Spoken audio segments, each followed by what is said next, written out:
Deadly chemicals are hiding in your home, right now.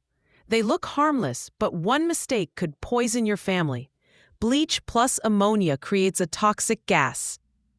Most of us like to store chemicals in bathroom or kitchen cabinets, laundry room or garage, but chemicals are best stored outside the home or living space. Everyday products can release invisible toxins. Formaldehyde is linked to cancer. Toluene can damage the brain and nerves. Limonene can trigger asthma attacks.